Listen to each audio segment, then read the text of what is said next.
राष्ट्र सर्वप्रथम, राष्ट्र सर्वप्रथम, राष्ट्र सर्वप्रथम, राष्ट्र सर्वप्रथम। राष्ट्र सर्वप्रथम की बात ललित सुमन के साथ कार्यक्रम में नेशनल टीवी चैनल कात्यायनी पर आप सभी राष्ट्रवासियों का स्वागत। भारत के राष्ट्रपति रामनाथ कोविंद ने तमिलनाडु में defence services staff college Wellington के 77वें स्टाफ कोर्स के अधिकारियों को संबोधित किया। इस अवसर पर बोलते हुए राष्ट्रपति ने कहा कि देश के सशस्त्र बल हमारे महान राष्ट्र की सबसे सम्मानित संस्थाओं में से एक है। इन्होंने अमूल्य प्रयासों और महान बलिदानों से साथी नागरिकों का सम्मान अर्जित किया है। युद्ध और शांति के समय में सशस्त्र बलों ने राष्ट्र को अमूल्य सेवाएं प्रदान की हैं। आंतरिक और बाहरी सुरक्षा चुनौतियों का सामना करते हुए प्राकृतिक आपदाओं के समय में समर्पण और साहस के साथ अपने कर्तव्यों का निर्वहन किया है। राष्ट्रपति ने कोविड महामारी का भी उल्लेख किया और कहा कि हाल का अतीत पूरी मानवता के लिए काफी कठिन रहा है। इस महामारी ने जीवन के सभी क्षेत्रों को प्रभावित किया है और इस चुनौतीपूर्ण समय में जो बदलावों से भरा है, राष्ट्रीय सुरक्षा और रक्षा की अवधारणाएं बदल रही हैं। उन्होंने छात्र अधिकारियों को बताते हुए कहा कि इस बदलते समय में हमें अपनी राष्ट्रीय हितों को सुरक्षित करने और सुरक्षा सुनिश्चित करने के लिए नए तरीकों के बारे में सोचना होगा और एक नए दृष्टिकोण की आवश्यकता इसमें होगी। उन्होंने कोर्स के बारे में बात करते हुए कहा कि छात्र अधिकारियों को बदलती गतिशीलता को समझने में मदद करने के लिए व्यापक इनपुट दिए जाएंगे, जिससे बड़ी तस्वीर की समझ के साथ वे राष्ट्रीय सुरक्षा के क्षेत्रों में अपनी भूमिका की पहचान करने में सक्षम होंगे। रक्षा पेशेवरों के रूप में अधिकारियों को एक ज्ञान योद्धा होना चाहिए। उन्होंने विश्वास व्यक्त किया कि डिफेंस सर्विसेज स्टाफ अपने भविष्य में बड़ी चुनौतियों का सामना करने में सक्षम रहेगा।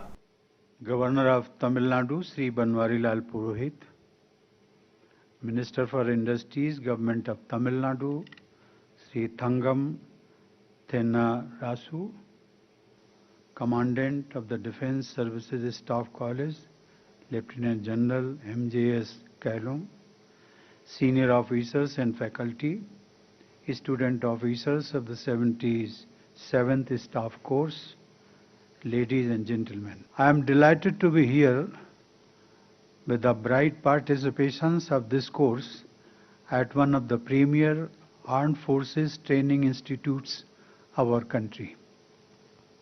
This college has the mandate of imparting training to selected officers of our armed forces and friendly foreign countries.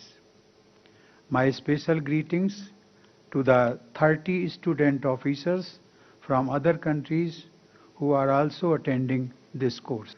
I am glad to hear insightful speeches from the young student officers on complex issues of strategic significance touching upon internal and external security, Sagar military diplomacy roadmap, self-reliance and power rivalries in the Indo-Pacific with reference to countries in the Indian Ocean region. I am especially delighted that there was a lady officer among the speakers. I have been told that the number of lady officers in this course is going to rise in the future. That is a welcome development. I am sure that your professional learning here at DSSC will enable you to imbibe the required competencies. It will equip you with the right toolkit to take on bigger challenges in the future. In order to become effective leaders of men and women, you will have to demonstrate excellence in personal and professional domains. Confidence, courage, endurance, integrity, humility, and simplicity will strengthen you as a person. Continuous learning of cutting-edge technologies, state-of-the-art strategies and tactics, and latest developments will make you sound professionals. I wish the student officers and distinguished faculty the very best in your joint learning endeavors. Thank you. जय हिंद। प्रधानमंत्री नरेंद्र मोदी की अध्यक्षता में केंद्रीय मंत्रिमंडल ने 1023 fast track special कोर्टों को केंद्र प्रायोजित योजना CSS के रूप में 389 विशेष पॉक्सो अदालतों सहित 1 अप्रैल 2021 से 31 मार्च 2023 तक 15,072.86 करोड़ रुपए के परिव्यय के साथ जारी रखने की मंजूरी दी है। यह बलात्कार जैसे मामलों के और अधिक कड़े प्रावधान और त्वरित सुनवाई के लिए केंद्र सरकार द्वारा उठाया गया बड़ा कदम है। फास्ट ट्रैक कोर्ट वह स्पेशल अदालतें होती हैं जिससे न्याय की त्वरित उम्मीद की जाती है। नियमित अदालतों की तुलना में इनके पास बेहतर निकासी दर है और यह केस का त्वरित परीक्षण करता है। असहाय पीड़ितों को न्याय प्रदान करने के अलावा या यौन अपराधियों को जल्द से जल्द सजा देने के लिए जाना जाता है।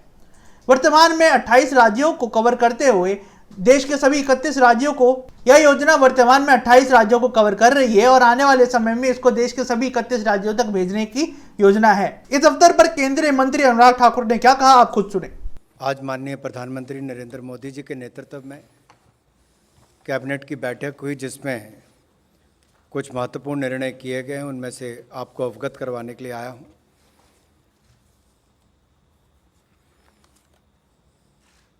माइनर गर्ल चाइल्ड को, वुमेन को जो रेप के केसेस होते हैं उसमें जल्द न्याय मिल सके, उसके लिए फास्ट ट्रैक स्पेशल कोर्ट्स, इसको लेकर जो आज अप्रूवल दी है उस योजना को कंटिन्यू करने के लिए। इसमें लगभग 1023 फास्ट ट्रैक स्पेशल कोर्ट्स चलते रहेंगे, जिसमें से 1023 समेत इसमें पॉस्को कोर्ट्स स्पेशली 389 कोर्ट्स हैं। वो कुल व्यय इसके ऊपर 1572.86 करोड़ होगा, जिसमें केंद्र सरकार का हिस्सा जो है वो लगभग 971.70 करोड़ होगा और 601.16 करोड़ शेयर राज्य की सरकारों का होगा। इस योजना को लॉन्च 2019 में जब किया गया था तब इसी मानसिकता के साथ, इसी सोच के साथ कि जो शिकार बच्चियां होती हैं या महिलाएं होती हैं, कोई रेप विक्टिम होती हैं, इस यौन अपराध के शिकार बच्चियों को जल्द न्याय मिल सके, तीव्र न्याय मिले, उसके लिए प्रावधान भी किया गया था, कोर्ट्स को शुरू भी किया गया था। इनको 31 मार्च 2023 तक कंटिन्यू किया जाएगा। और आपको याद होगा 2018 में the criminal law amendment act भी जब पास किया गया तब ये भी प्रावधान उसमें किया गया था कि उसमें डेथ पेनल्टी तक उसमें इंक्लूड की गई थी। तो उसी दिशा में एक कदम है कि माइनर गर्ल्स को और वुमेन को इसमें जल्दी न्याय मिल सके, उस दिशा में। दिन देखिए 8 बजे रात्रि 9 बजे सुबह राष्ट्र सर्वप्रथम की बात ललित सुमन के साथ कात्यायनी टीवी पर। 22 वर्षों से प्रकाशित मदर इंडिया पत्रिका, पढ़ते रहे देश दुनिया की खबरों के लिए।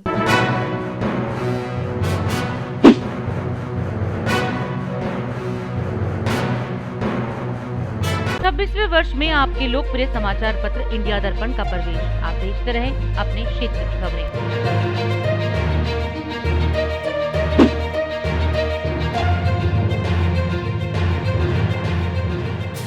और अधिक खबरों के लिए आप हमारे YouTube चैनल दैनिक इंडिया दर्पण को अभी सब्सक्राइब करें और नोटिफिकेशन के लिए बेल आइकन को प्रेस करना ना भूलें।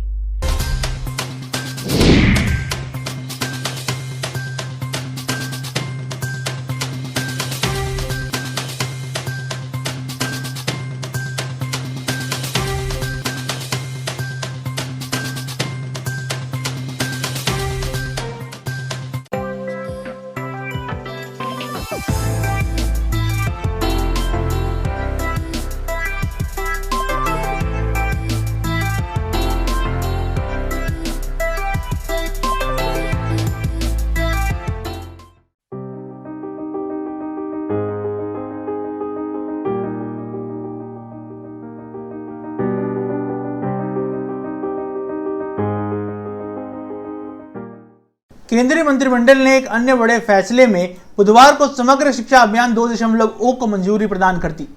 केंद्रीय शिक्षा मंत्री धर्मेंद्र प्रधान ने बताया कि प्रधानमंत्री नरेंद्र मोदी की अध्यक्षता में हुई बैठक में समग्र शिक्षा अभियान को 1 अप्रैल 2021 से 31 मार्च 2026 तक बढ़ाने को मंजूरी प्रदान की गई। इस अभियान पर 2.94 लाख करोड़ रुपए खर्च होंगे और केंद्र का इसमें हिस्सा 1.85 लाख करोड़ रुपए का होगा। योजना के दायरे में सरकारी व सरकारी शिक्षा प्राप्त 11.6 लाख स्कूल, 15.6 करोड़ बच्चे और 57 लाख शिक्षक आएंगे। 2,94,000 करोड़ रुपया की आने वाले मार्च 2026 तक 21 से 26 तक की इस 5 साल में लगभग 3 लाख करोड़ रुपया की एक रकम भारत की स्कूली शिक्षा में एलिमेंट्री, प्राइमरी, सेकेंडरी और हायर सेकेंडरी, और इस बार एक नया आयाम उसमें से जोड़ा गया है जिसमें early childhood care and education यानी नई शिक्षा नीति में 3 साल से बच्चा खेल के माध्यम से सीखने का उपक्रम पे जुड़ेगी। इस सारे व्यवस्था को एक नई, जैसे अनुराग जी ने कहा, उसकी एक्सटेंशन देते हुए लेकिन एक नई रूप में कुछ बुनियादी मुद्दे को नई तरीके से, न्यू अप्रोच से एक पैराडिम शिफ्ट हुई है। मैं इसको अगर ऐसे कहूँ, प्रधानमंत्री जी की जो 4 बिंदु पे फोकस है, शिक्षा, इक्विटी, क्वालिटी, एक्सेस और अफोर्डेबिलिटी, ये 4 बिंदु पे शिक्षा की रचना को किया जाएगा। पिछले 25 साल से भारत सरकार की इंटरवेंशन रही है स्कूली शिक्षा में, कॉन्करेंट लिस्ट में ये व्यवस्था है, लेकिन इस बार थोड़ा उसमें से एक नई रूप दिया जा रहा है। जो वर्टिकल में, जो व्यवस्थाओं में पैसा दिया जाता था उसको रखते हुए, उसको थोड़ा और बढ़ाते हुए, उसकी दायरे को बढ़ाते हुए इस योजना को लिया गया, जिसमें sustainable development goal, SDG goal for education को ध्यान में रखा गया है। Universal education, life long learning, जिसको NEP में भी, नेशनल एजुकेशन पॉलिसी 2020 में भी ऐसे सारे कई विषय को उल्लेख किया गया था। ये दोनों को ध्यान में रखते हुए इस 4 मूल पिलार के आधार पे 11.6 lakh schools, 15.6 crore students, 57 lakh teacher और विथ सम मेजरेबल की परफॉर्मेंस इंडिकेटर्स, इसको नई आवश्यकता को ध्यान में रखते हुए मेजरेबल भी किया जाए, KPI आधारित इसकी रचना की गई है। अगर मैं उसकी 3, 4, 5 प्रमुख बिंदु आपके सामने रखूं, क्या ये पिछले दिनों से फर्क है? पहली बार देश में, जैसे मैंने कहा कि 3 साल की आयु से प्ले स्कूल की कल्पना, जो हम लोग शहरों में दिखते हैं या गांव में आंगनबाड़ी दिखते थे, अभी न्यू एजुकेशन पॉलिसी के तहत और समग्र शिक्षा 2.0 के तहत इसको एक फॉर्मलाइजेशन की ओर ले जा रहा है। प्ले स्कूल, थोड़े दिन पहले 29 जुलाई को प्रधानमंत्री जी ने नई शिक्षा, राष्ट्रीय शिक्षा नीति की 1 साल की अवसर पे उन्होंने इस विषय को देश को संबोधित करते हुए कहा था, सरकारी स्कूल में भी अभी प्ले स्कूल शुरू हो जाएगी। ECC उपक्रम के लिए उस हिसाब से टीचर्स की ट्रेनिंग, उसके लिए लर्निंग मटेरियल, गवर्नमेंट स्कूल में भी व्यवस्थित प्री प्राइमरी सेक्शंस खड़ा करना, बाल बाटिका को फॉर्मल रूप देश भर में स्कूली शिक्षा में दिया जाएगा, उसके लिए वित्तीय प्रबंधन भी सोचा गया। 2 विषय पे बच्चा जब, बालक बालिका जब प्रारंभिक दिनों में रहता है, उसकी गणित की क्षमता क्या है, कैलकुलेशन की, न्यूमेरिकल्स की एप्टीट्यूड कैसा है, उसकी लैंग्वेज की स्पष्टता कैसे है, वो डिलीवरी कैसे कर लेता है, पढ़ कैसे लेता है, उसको दिखते हुए एक विशेष इनिशिएटिव शिक्षा विभाग की ओर से शुरू किया गया, जिसको national mission on fundamental literacy and numeracy निपुण, ये एक एम्बिशियस इनिशिएटिव इस समग्र शिक्षा की एक प्रमुख कंपोनेंट रहेगा, जिसमें मैंने केजी, जिसको कहा जाएगा केजी, इस बार 3 होगा, 1, 2, 3 उसको नाम आगे चल के सोचा जाएगा।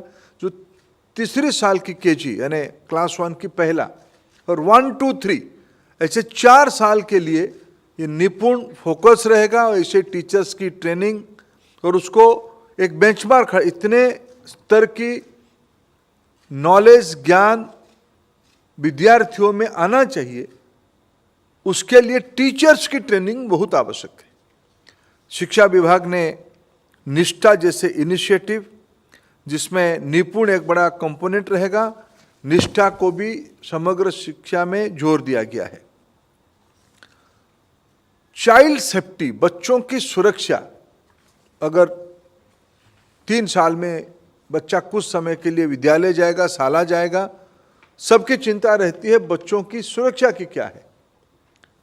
सरकार ने समग्र शिक्षा में पहली बार इस कंपोनेंट को जोड़ा है।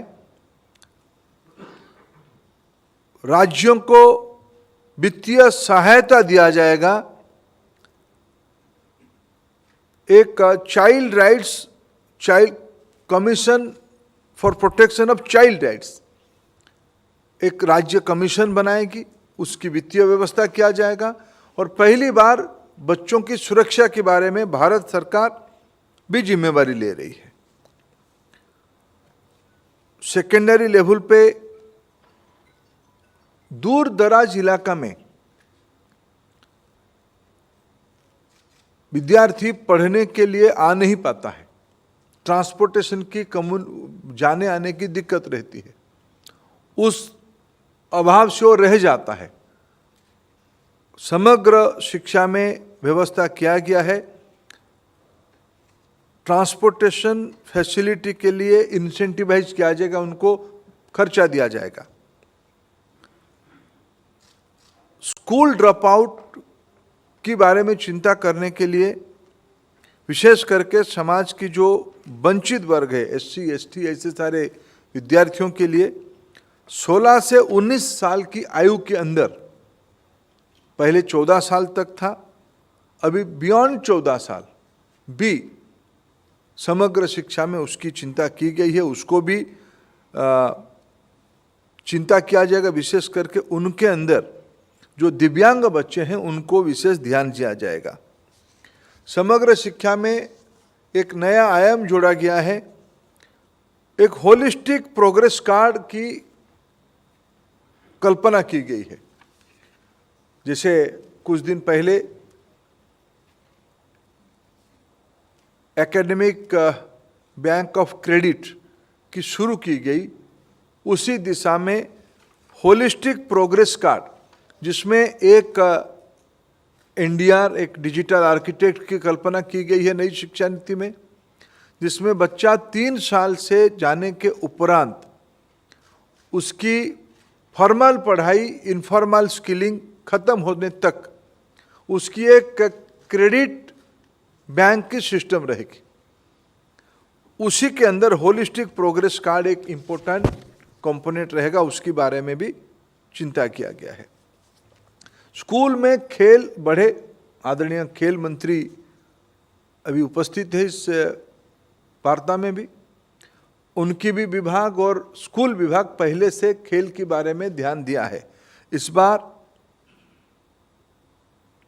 एडिशनल ग्रांट दिया जाएगा खेल की आयामों के लिए। न्यू नेशनल एजुकेशन पॉलिसी में, राष्ट्रीय शिक्षा नीति में सबकी चिंता है, अभिभावकों की, विशेषज्ञों की, समाज की बहुत सारे बुद्धिजीवियों की चिंता रहती है, स्कूली शिक्षा को थोड़ा कम बोझिला किया जाए, bagless class, bagless school days, ये कल्पना आई है। उसको सामने रखते हुए एक लोकल आर्टिसन के साथ ऐसे करिकुलम, ऐसे पेडागोजी बनाई जाएगी जिसमें कन्वेंशनल जो उस इलाका में जो व्यवस्था है, जो उद्यमी है, ऐसे सारे इनिशिएटिव्स के साथ फॉर्मल स्कूल एजुकेशन में पढ़ने वाले लड़कों को 10 दिन की इंटर्नशिप भेजा जाएगा और उसकी क्रेडिट पॉइंट उनकी कैरियर में जोड़ी जाएगी। इसकी इनिशिएटिव इस व्यवस्था में है। दिल्ली के मुख्यमंत्री अरविंद केजरीवाल ने दिल्ली छावनी के पास एक शमशान में 9 साल की दलित लड़की के कथित बलात्कार और हत्या के मामले में बुधवार को मजिस्ट्रेट जांच का आदेश दिया। उन्होंने लड़की के परिवार को 10 लाख रुपए की अनुग्रह राशि देने की भी घोषणा की और यह भी आश्वासन दिया कि दिल्ली सरकार इस मामले में सर्वश्रेष्ठ वकीलों की नियुक्ति करेगी। केजरीवाल ने इसके अलावा पीड़िता के परिवार से मुलाकात की और मीडिया कर्मियों को मामले की जानकारी भी दी। हमारी 9 साल की बेटी के साथ जो हादसा हुआ, इसके साथ गलत काम होके और उसका कत्ल कर दिया गया। मैं अभी आया था, परिवार के उसके दोनों माता पिता से मिला। उसकी अपनी बच्ची तो वापस नहीं आ सकती और जो परिवार के साथ अन्याय हुआ है वो बेहद दुखद है। उसकी भरपाई पूरी नहीं की जा सकती, लेकिन दिल्ली सरकार परिवार को 10 लाख रुपए का मुआवजा देगी। हम मैजिस्ट्रियल इंक्वायरी ऑर्डर करेंगे और इस केस में दिल्ली सरकार सबसे बड़े से बड़ा वकील कोर्ट में लगाएगी ताकि दोषियों को कड़ी से कड़ी, सख्त से सख्त सजा दिलवाई जा सके। दूसरा, अपने दिल्ली में कानून व्यवस्था को ठीक करने की बहुत ज़रूरत है। कानून व्यवस्था में दुरुस्ती लाने की बहुत ज़्यादा ज़रूरत है। मेरी केंद्र सरकार से अपील है कि इस बारे में ठोस कदम उठाए जाएं और हम अपनी तरफ से उसमें पूरा सहयोग करेंगे। जो भी केंद्र सरकार हमसे कहेगी हम वो पूरा सहयोग करेंगे। लेकिन दिल्ली में, दिल्ली देश की राजधानी है, वहाँ अगर इस तरह की घटनाएं घटती हैं तो ये अच्छा मैसेज नहीं जाता। लोग असुरक्षित भी महसूस करते हैं और पूरी दुनिया के अंदर भी ये मैसेज अच्छा नहीं जाता कि दिल्ली के देश के, भारत की राजधानी के अंदर इस तरह की हरकत हो रही है। तो हमें साथ साथ अपनी कानून व्यवस्था को भी दुरुस्त करने की। बीजेपी पार्टी ने आपको मेयर के रूप में पद में चुना है, उनकी उम्मीद को बरकरार रखने के लिए आप बीजेपी पार्टी से क्या कहना चाहेंगे सर? मैं पूरे तमाम शीर्ष नेतृत्व का धन्यवाद करता हूं और जो पार्टी ने जो आशा, जो विश्वास मुझ पर जताया है, ये भरोसा भी दिलाता हूं कि उन सब कामों पर मैं खरा उतरूंगा और जो पार्टी को विस्तार के लिए, दिल्ली की जनता की सेवा करने के लिए जो हमसे बेस्ट टू बेस्ट मेरा जो मिलेगा वो पार्टी की तरफ से भी और संगठन को भी और जनता की सेवा के लिए मैं दिन रात एक करके उसको आगे बढ़ाने का काम करूँगा। प्रधानमंत्री मोदी जी के कार्यक्रम को राष्ट्र प्रथम बनाने के लिए क्या क्या कदम उठाने चाहिए? देखिए, हमारे सभी पार्षद और हमारे सभी अधिकारी नगर निगम को लेकर के प्रधानमंत्री जी से प्रेरणा लेकर के उनकी सोच के साथ आगे बढ़ रहे हैं। चाहे वो दिल्ली को साफ़ सुथरा रखने की बात हो, चाहे पार्कों बनाने की बात हो, चाहे स्कूलों में साफ़ सफाई की बात हो, चाहे डिजिटल एजुकेशन की बात हो, उन सब को लेकर के दक्षिणी दिल्ली नगर निगम निरंतर आगे बढ़ रहा है। और शिक्षा के क्षेत्र में तो एक हमने नया मुकाम हासिल किया पिछले साल और इस साल उसको और आगे बढ़ा रहे हैं। चाहे शिक्षा हो, सफाई हो, हेल्थ हो या और भी कोई, जैसे कोरोना को लेकर के पूरी दिल्ली में अगर काम किया तो दक्षिणी दिल्ली नगर निगम ने काम किया है। नगर निगम में व्याप्त भ्रष्टाचार पर अंकुश कैसे लगेगा, इस संदर्भ में आप क्या कहना चाहेंगे? हमारे नगर निगम के जो मोस्ट केयरिंग डिपार्टमेंट है, जिसको हम MCD कहते हैं, जितना काम धरातल पे नगर निगम करता है, जो लोग ये बातें आपको कह रहे हैं वो कभी नहीं करते। वो तो मीडिया के माध्यम से दिल्ली को चलाना चाहते हैं, पत्राचार के माध्यम से दिल्ली को चलाना चाहते हैं। मीडिया के लोग उनसे बात करते हैं तो मीडिया को धमकी भी देते हैं, मीडिया को अपना एजेंडा भी देते हैं कि आपने उनसे क्वेश्चन पूछने हैं। आप आउट ऑफ द वे जाके जो उनका ट्रैक है उसके बारे में, उसके अलावा आप उनसे क्वेश्चन नहीं पूछना चाहते। तो मैं कहना चाहता हूँ कि वो अपने कामों की समीक्षा करें, निगम के कामों की समीक्षा करें और अपने यहाँ, उनके यहाँ जो भ्रष्टाचार हो रहा है उसकी समीक्षा करें, उनके रिश्तेदार जो भ्रष्टाचार उनकी समीक्षा करें। कोरोना काल में दक्षिणी दिल्ली नगर निगम को आर्थिक रूप से आत्मनिर्भर बनाने के लिए आपके पास क्या क्या सुविधाएं हैं? देखिए, आज की डेट में जो काम निगम कर रहा है, जो चाहे वो कोई भी दिल्ली को संभालने का काम हो, चाहे वैक्सीनेशन को लेकर के ड्राइव चलाने का काम हो, आज मैक्सिमम वैक्सीनेशन का काम जो दक्षिण दिल्ली नगर निगम कर रहा है, हमारे लोग करें, हमारे अधिकारी करें। प्रधानमंत्री जी ने दवाई दी है, वो तो दवाई दिल्ली सरकार तो अपने राज्य को संभाल भी नहीं पा रही। अगर निगम नहीं होगा तो दिल्ली में दोबारा लॉकडाउन लग गया होता अब तक। दिल्ली के लोग जो हैं, दिल्ली वासी बहुत डरे हुए हैं थर्ड वेव की वजह से, तो उसकी क्या? दिल्ली वासी जो डरे हुए हैं वो थर्ड वेव से नहीं डरे हुए। दिल्ली सरकार, दिल्ली के वासी जो दिल्ली सरकार की नाकामी है, दिल्ली सरकार का जो फेलियर है, जो दिल्ली सरकार ना दवाई दे पा रही, ना पानी दे पा रही, ना बिस्तर दे पा रही, ना सीवरेज को ठीक करवा पा रही, ना प्रिवेंट दे पा रही, तो दिल्ली के लोग इसलिए डरे हुए हैं।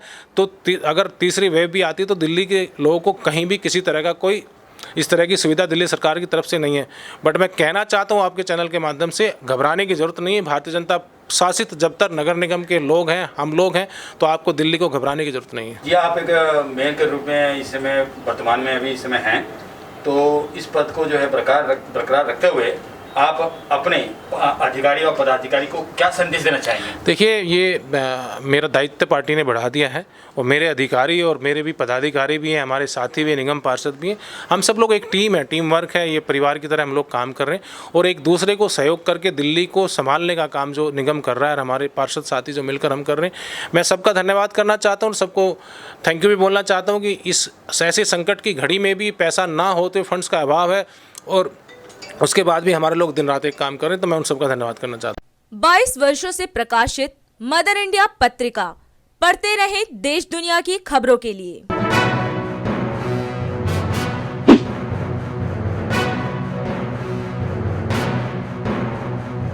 26वें वर्ष में आपके लोकप्रिय समाचार पत्र इंडिया दर्पण का प्रवेश। आप देखते रहें अपने क्षेत्र की खबरें।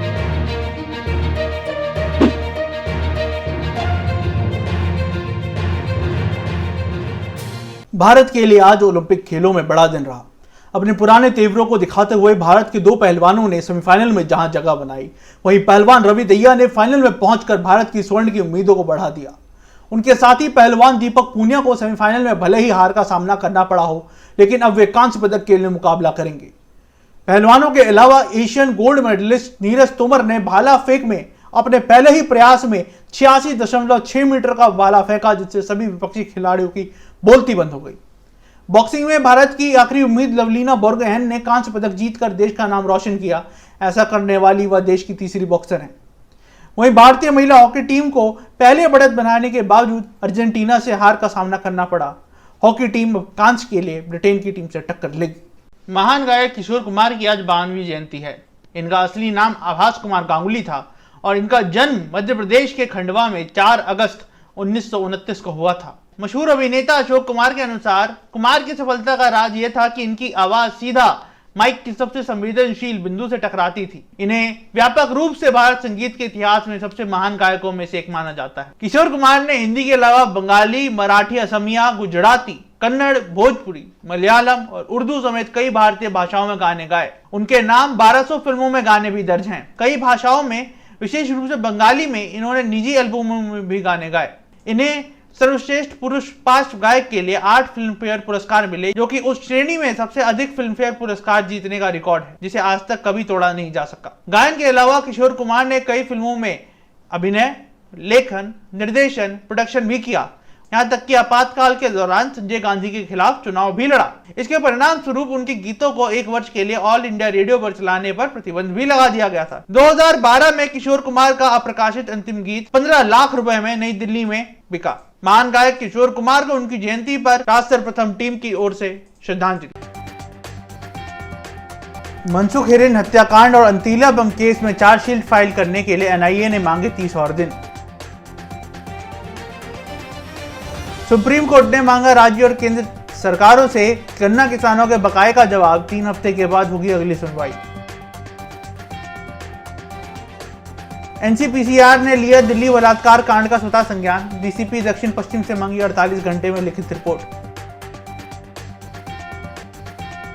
अमेरिकी थल सेना के chief of staff general James C McConville ने थल सेना अध्यक्ष जनरल एमएम नरवणे से की मुलाकात। उत्तराखंड में तैयार हुआ भूकंप अलर्ट ऐप। देश का ऐसा करने वाला पहला राज्य बना उत्तराखंड। पिछले 24 घंटे के दौरान देश भर में मिले कुल 42,625 पॉजिटिव मामले, 36,668 मरीज हुए स्वस्थ, जबकि 562 की हुई मृत्यु। चीन में वापस आया कोरोना। वुहान शहर में होगी बहुत बड़ी टेस्टिंग। आज से शुरू होगा भारत इंग्लैंड टेस्ट सीरीज का पहला मैच। वर्ल्ड टेस्ट सीरीज की दूसरी श्रृंखला में गिना जाएगा यह टेस्ट। राष्ट्र प्रथम की बात ललित सुमन के साथ कार्यक्रम में हम आपसे आज यही विदा लेते हैं। राष्ट्र सर्वप्रथम, वंदे मातरम, जाग उठा है भारत। राष्ट्र सर्वप्रथम, राष्ट्र सर्वप्रथम, राष्ट्र सर्वप्रथम, भंग